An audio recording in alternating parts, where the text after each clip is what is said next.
እንደምን ውላችኋል የተወደዳችሁ ዛሬ በሌላ ርዕስ ተገናኝተናል።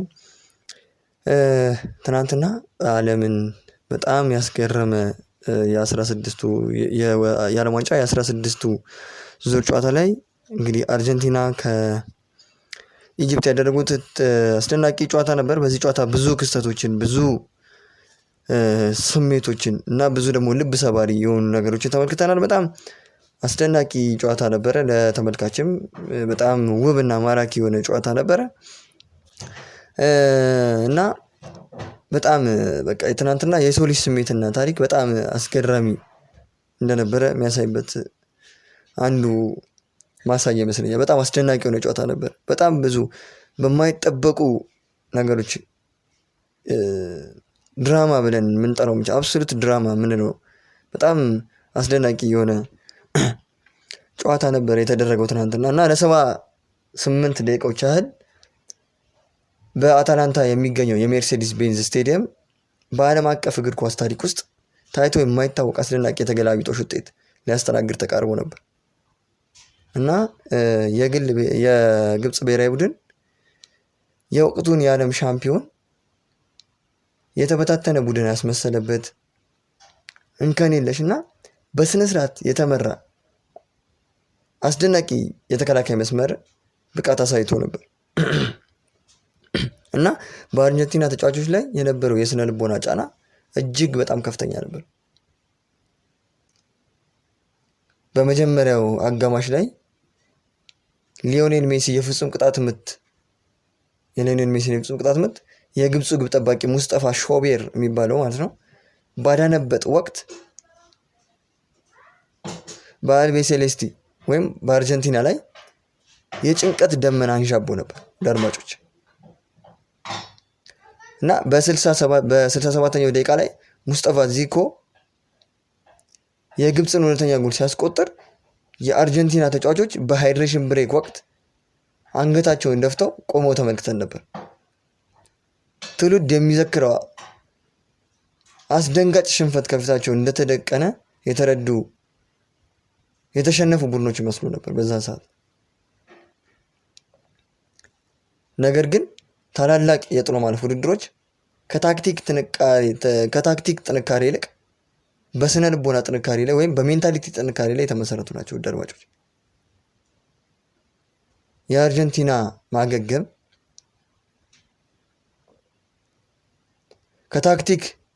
የመጣው ከታክቲክ ለውጥ አይደለም። ውድ አድማጮች ካልተገደበ ጥረትና ከቡድናዊ እምነት ነበር የተገኘ። በ79ኛው ደቂቃ ላይ ክሪስቲያኖ ሮሜሮ በግንባር በመግጨት ያስቆጠራት ጎል እንደ አድሬናሊን በመሆን የስነ ልቦና ጫናውን ወደ ግብፅ ተጫዋቾች አዞሩ እና ከ4 ደቂቃ በኋላ ሜሲ የፍጹም ቅጣት ምት ስህተቱን በማስተካከል ጭንቀቱን ወደ መረጋጋት ቀይሮ በግሩም ሁኔታ ሁለተኛው ጎል አስቆጥሮ አቻ አደረጋቸው እና የመጨረሻው ልብ ሰባሪ ስሜት የተከሰተው በ92ኛው ደቂቃ ላይ ነበሩ። አድማጮች ተጨማሪ ሰዓት ተጨምሮ በጨዋታው ማጠናቀቂያ ላይ ኢንዞ ፈርናንዴዝ ከመሃል ሜዳ በመሮጥ ኳሱን በግንባሩ ገጭቶ በሾቤር መረብ ላይ ያስቆጠረ እና የመጨረሻው የዳኛ ፊሽካ ሲነፋ የታየው የሰው ልጅ ስሜት ንጽጽራቸውን ብታዩት እጅግ አስገራሚ ነበር። ሊዮኔል ሜሲ በታላቅ እፎይታ እንባ እየተናነቀው አሰልጣኝ ሊዮኔል ስካሎኒ ሲያቅፍ፣ የደከሙት የግብፅ ተጫዋቾች ግን የዓለም ሻምፒዮኖችን እስከ መጨረሻው ጥግ ድረስ ከገፉ በኋላ ሙሉ በሙሉ ተስፋ ቆርጠው ሳር ላይ ተዛርረው ነበር የነበረው እና በመጨረሻዎቹ ደቂቃዎች ላይ ስሜት ጨዋታውን ቢመራውም የጨዋታው ቴክኒካዊ እውነታ ግን ውድድሩ ምን ያክል የተቀራረበ እንደነበር ያሳያል። ለምሳሌ ግብጾች የፈለጉትን ያክል ነው አድርገው የነበሩ። ምክንያቱም መከላከል ነበር ፈልገው የገቡት። ያ መከላከላቸው በጣም በቃ ሰርቶላቸው ነበር ማለት ይቻላል። በፈለጉት መጠን ለምሳሌ ኳስ ሰጥቶ ነበር። አርጀንቲና ኳሶችን ተቆጣጥረው ነበር በደምብ 61 ለ39 ነበር ፖሴሽን የነበሩት። በሙከራም አርጀንቲና የተሻለች ነበረች ከግብፅ። ግብፅ ሁለቱን ታርጌት ነው ያደረገችው። ውድ አድማጮች ሁለቱም ጎል ነው።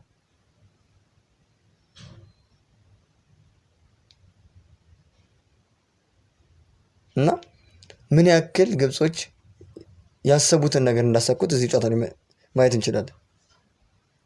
ለምሳሌ የግብፅ ጥልቅ የመከላከል መስመርን ከተመለከታችሁት ሎ ብሎካቸው በጣም የተጠናከረ የ4-2-3-1 አሰላለፍ በመጠቀም ግብፅ ለአርጀንቲና በመሀል ሜዳ በኩል ምንም አይነት ክፍተት አልሰጠችም ነበር። መሐመድ አሊ እና ራሚ ራቢያ፣ ዩሊያን አልቬሬዝ እና ላውታሮ ማርቲኔዝን በተደጋጋሚ በማሰናከል ድንቅ የመከላከል ብቃትን አሳይተው ነበር። ልክ ደግሞ ያን ከተከላከሉ በኋላ ኳስ ቀምተው በሚያገኙበት ሰዓት ላይ አደገኛ የመልሶ ማጥቃቶችን ያደርጉ ነበር። በመሐመድ ሳላህ የሚመራው የግብፅ ትራንዚሽን ጨዋታ እጅግ በጣም ውጤታማ ነበር። በጨዋታው ቅድም እንዳልኩት ግቡ ላይ ካደረሷቸው 2 ሙከራዎች ብቻ 2 ጎሎች ማስቆጠር ነው የቻሉት እና የሊሳንድሮ ማርቲኔዝን የመከላከል ስህተት ተጠቅሟል። ሊሳንድሮ ማርቲኔዝ ትናንትና በጣም ብዙ ስህተቶችን ይሰራ ነበር እና እነሱ የሱን ስህተቶች ተጠቅመው ጎሎች ተቆጥረዋል። ከዛ በመሃል በኩል አርጀንቲኖች የግብፅን ሚድፊልድ እና ዲፌንሲቭ በመሃል በኩል ሰብሮ መግባት እንደማይችሉ የተረዱት የስካሎኒ ተጫዋቾች በጨዋታው ማጠናቀቂያ ላይ በክንፎች ወይም በጎን መስመሮች በኩል ጥቃታቸውን አጠናከሩ። ከጎን የተሻሩት ኳሶች በቀጥታ ከጎን የተሻገሩት ለሮሜሮ እና ለፈርናንዴዝ የጭንቅላት ጎሎች መነሻ በመሆን የግብፅን የመሃል ተከላካይ ግን በዚህ ሁኔታ ነው የሰበሩት። ውድ አድማጮች በትናንቱ ጨዋታ ላይ ውዝግቦች ነበሩ፣ አስገራሚ ክስተቶች ነበሩ። በጣም ብዙ ውዝግቦች ተመልክተናል። ማንኛውም ታሪካዊ የጥሎ ማለፍ ጨዋታ ያለ ውዝግብ አይጠናቀቅም። ይህ ጨዋታ በደጋፊዎች ዘንድ ለሳምንታት መነጋገሪያ መሆኑ አይቀርም በእርግጠኝነት። የግብፅ ቡድን በዳኝነቱ ላይ ከፍተኛ ቅሬታ አድሮበት ነበር። ለምሳሌ በ60ኛው ደቂቃ ላይ ባደረጉት ፈጣን መልሶ ማጥቃት ግብጾች 2-0 መሪነታቸውን አረጋግጠናል ብለው ቢያስቡ ለቪዲዮ ረዳት ዳኛው ወይም ቫሩ ከጎሏ መፈጠር በፊት የተሰራውን ትንሽ ጥፋት በመጥቀስ ጎሏን ሳያጸድቃት ቀርቶ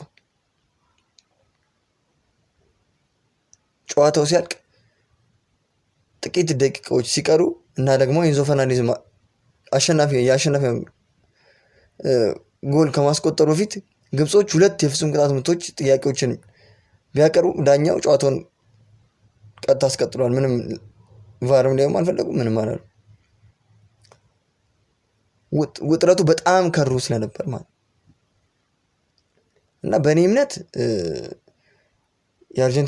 የግብፅ ሁለተኛው ጎል መሻር አለበት ብዬ አላምንም። ምክንያቱም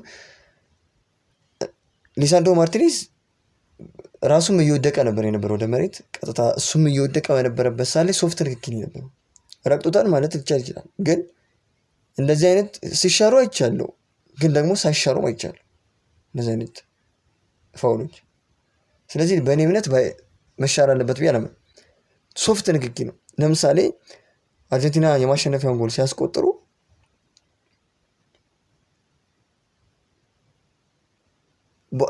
አንደኛው የግብፅ የአሰልጣኞች ቡድን አባል የቀይ ካርድ ተሰጥቶታል በመጮህ ምክንያት።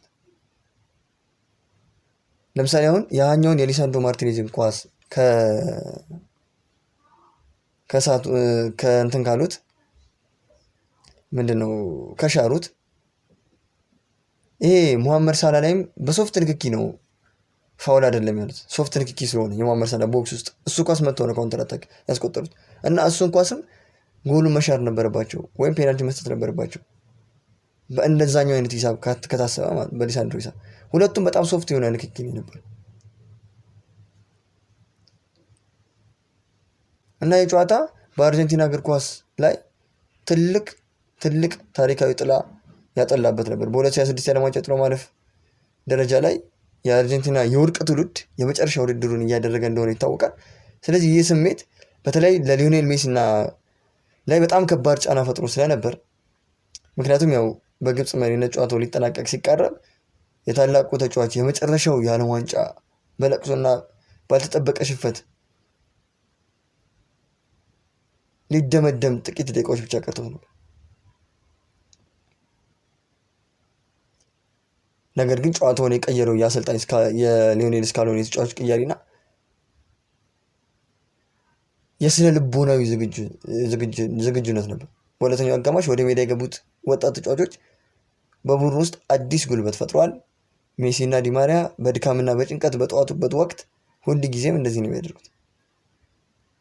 እንደ ሊያንድሮ ፓራዴሽ ያሉ ተጫዋቾች ወደ ሜዳ ገብተው የመሃል ሜዳውን ፉክክር ማጠናከራቸው አርጀንቲና ጨዋታውን እንድትቀጥል አድርጓል። እና ይህ ጨዋታ የሚያሳየው እግር ኳስ በ11 ተጫዋቾች ብቻ ሳይሆን በአጠቃላይ 26 ተጫዋቾች ባሏቸው የአንድነትና የመደጋገፍ መንፈስ የሚወሰን መሆኑ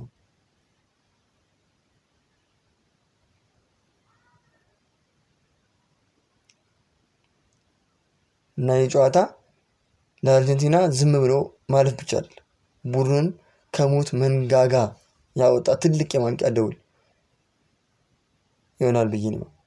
ለዓለም እግር ኳስም ይህ ጨዋታ በታሪክ መዝገብ ላይ የሰፈረው በዘመናዊ እግር ኳስ ውስጥ በታላላቅና በታናናሽ ቡድኖች መካከል ያለውን ክህሎት ልዩነት ምን ያክል እያጠበበ መምጣቱን ማረጋገጫ መሆኑ እና ግብፅ ያስመዘገበችው ብቃት ለሌሎች የአፍሪካና የኤዥያ ቡድኖች ትልቅ ተስፋና መነሳሳት የሰጠ ክስተት ሆኖ ይኖራል። ስለዚህ አርጀንቲናም ደግሞ በጣም በአስደናቂ ሁኔታ በሊዮኔል ሜሲ ምትሃቶች ታግዛ ወደ ቀጣዩ ዙር አልፋለች። ስለዚህ ቀጣዩ ዙር ደግሞ በስምንት ውስጥ የሚደረግ ጨዋታ ነው። ስምንት ውስጥ የሩብ ፍጻሜ ጨዋታ ነው እና በሩብ ፍጻሜ ደግሞ ስዊዘርላንድን የምትገጥም ይሆናል። እንግዲህ ከስዊዘርላንድ ጋር ደግሞ አሪፍ ጨዋታ እንመለከታለን ብዬ አምናለሁ። መልካም ጊዜ